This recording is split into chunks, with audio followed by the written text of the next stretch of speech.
So you want to buy a house as an entrepreneur, maybe you even want to build a house, but how do you get qualified for a mortgage if you are self-employed or a business owner?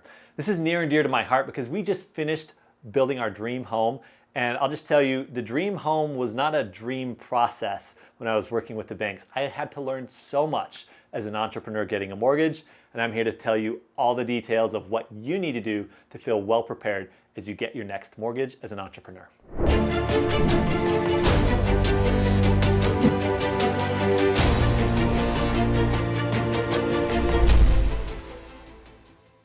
There's not very much content online on this stuff. I looked and I looked and I looked. There were a few blog posts, a couple kind of crappy YouTube videos, and I could never get the answers as I was looking at this, especially for getting a construction loan, which is what we did. So I want to tell you what the bank is actually going to look at for you as an entrepreneur. We're going to look at what documents you need to have prepared as well, because I'll tell you, they're going to ask for a lot. For some reason, if you employ lots of people, it is much harder for you to get the loan versus the people that you employ. Don't know why they make it that way, but I'm going to give you the entire list of here's what you're probably going to need to have prepared. And finally, I'm going to show you what can you do right now to make sure that the bank is highly likely to approve you for the kind of mortgage or construction loan you want as a business owner yourself. So a few years ago, we sold our house at what we thought was the height of the market. We were very wrong. But we wanted to start finding our dream home, right? The long-term house that we wanted to stay in. And as we looked around, we found that, gosh, there's not really anything that we want on the market right now. And we started going down the road that we promised ourselves we never would, building a house. And I thought, you know, it can't be that bad. I'll just go get a loan. I guess I'll figure it out and we'll build this thing. Well, little did we know, we would have to jump through every hoop known to man to get this loan approved. And so I went through it's just an exhausted experience. Like by the end of it, I was like, my goodness, I am never doing this again. And so I learned so much stuff that I want you to avoid the pain of. So I want to give you the specifics of what they're going to be looking for. I wish I would have not listened to a lot of advice that I got like the 2 years before I got my construction loan. Because if you listen to CPAs, they're going to tell you one thing about how to save money on taxes that is completely opposite to what you want to be doing if you want to get the best mortgage as an entrepreneur. Finally, we jumped through all the hoops. I sent them literally what felt like thousands of financial documents to make this thing happen. And about 4 months ago, we actually got to move into this house that we've been building over the last couple of years.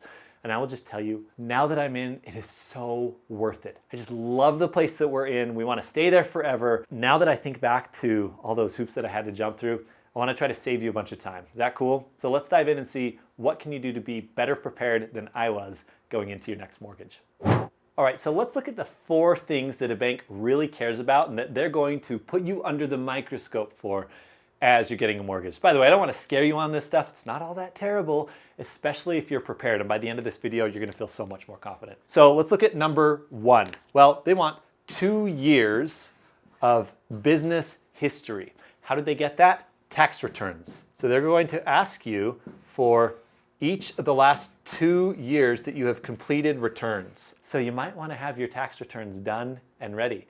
Now, here's where a lot of business owners go wrong. They get the advice from an accountant or CPA that they need to show as little profit as possible so they pay as little tax as possible. But that's exactly the opposite of what we want when we're trying to go get a mortgage, because we want to show as much income as possible. So for the 2 years before you go get a loan, yeah, you might want to actually make sure that you're showing plenty of profit. Second thing that a bank is going to want to see is clean books. Now, this might send some shivers down your spine as you're thinking about how messy the books are in your business right now, which means you need to get with your bookkeeper. If you don't have one, get one and say, hey, we got to get this stuff cleaned up. I need it to look accurate and be a good representation of the actual financials of my business, okay? Clean books, profit and loss statement, and balance sheet. Cool? Number 3 is owner pay. Guess what? The bank doesn't care if you have a ton of profit in the business, but you never pay yourself.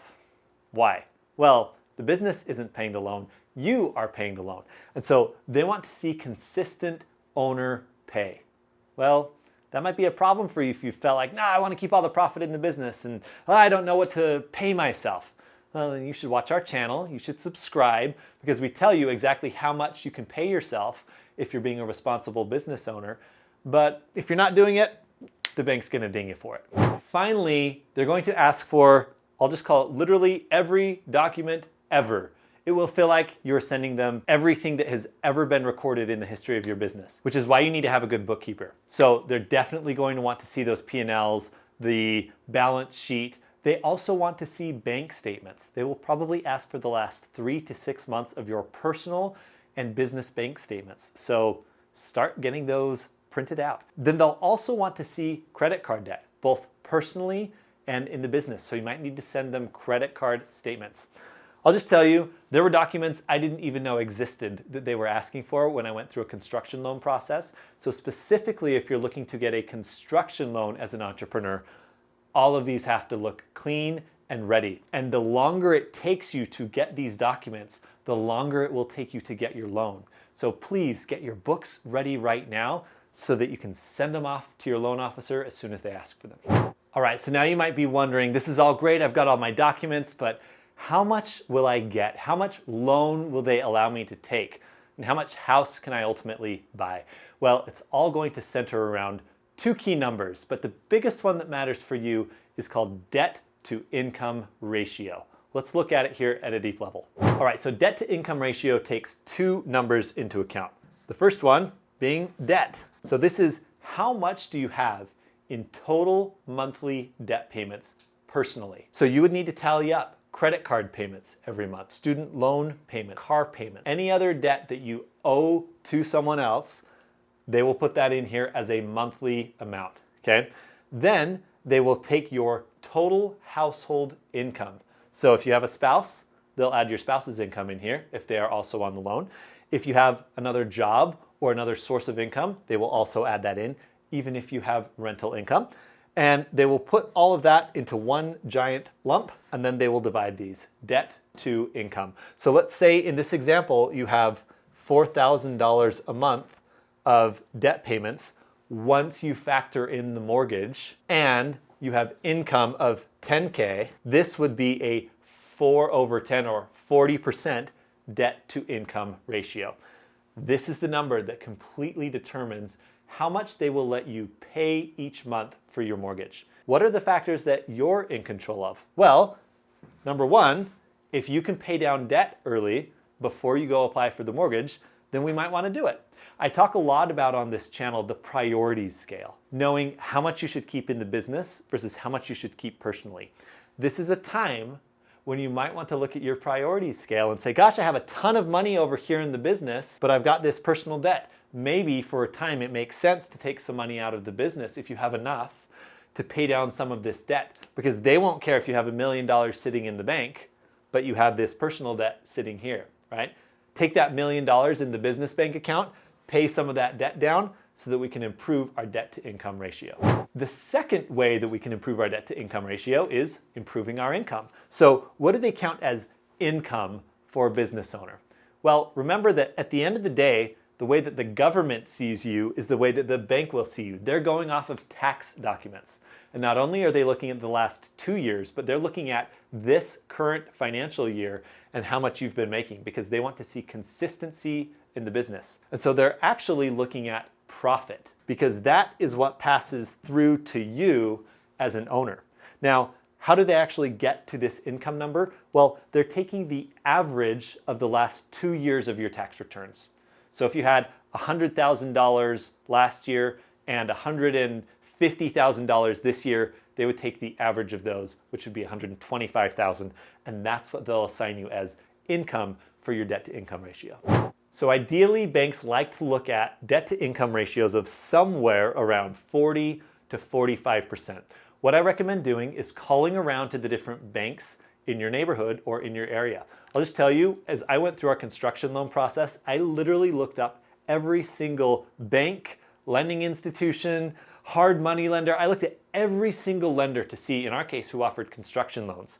Now, I was asking them a few key questions. Number one, how much money do you require for me to put down on a mortgage of X size? Because they are what they call jumbo loans. If they're over like $500,000, it depends on your area, then they'll have specific limits of how much you have to put down, like 20%, for example. So I asked them, how much money do I need to put down? And number two, what debt to income ratio do you allow for loans? This information will help you see, cool, where do I need to be at for income versus my debt so that I can get well prepared to get approved for that mortgage. All right, the final piece of the pie is your personal credit score. Ideally, we would have this above 750. This is where you usually qualify for the best interest rates. If you're under this, then you can start looking at how I can improve my credit score. We'll have future videos on this on the channel, so you should definitely subscribe because we'll be looking at how to improve your personal credit as a business owner. But they'll take these 3 things into account: debt to income ratio, your actual consistency with paying yourself as a business owner, and the credit in your personal credit score. All right, so finally, how do you prepare yourself to be able to get approved for a loan as an entrepreneur? The number one thing that you can do is get a real handle on the business finances. Start knowing your numbers, make sure that your profitability looks good and consistent. If you need to, you might need to spend 2 years making your profit margins actually better so that they can look good on your tax return. And then you need to make sure that you have good, clean books. So get a great bookkeeper and help them clean up your books so that things look presentable for not only the government when you go to pay taxes, but for the banker as they're giving you a mortgage. Finally, make sure that you are actually paying yourself every single month so that they can see a continued history of consistency around your salary. And if you can do that, we give ourselves the best likelihood of being able to get approved for the kind of loan that we want as an entrepreneur. Finally, if you feel like, ooh, this stuff was good, but I would love to see a calculator for my numbers of what I might actually qualify for. Well, you're in luck because while I was building my own house, I built a bunch of nerdy calculators because that's what I do, and I decided to make them available to you as a free gift from watching this video. If you click the link below, I'll give you my calculators for all of this stuff, along with the training on how to prepare yourself to be in a better position to get the kind of mortgage you want as a business owner. Click the link below, check out the training, fill out the tool, and you'll be in a much better spot as you go to apply for this next mortgage. So excited for you to do that. We'll see you in the next video.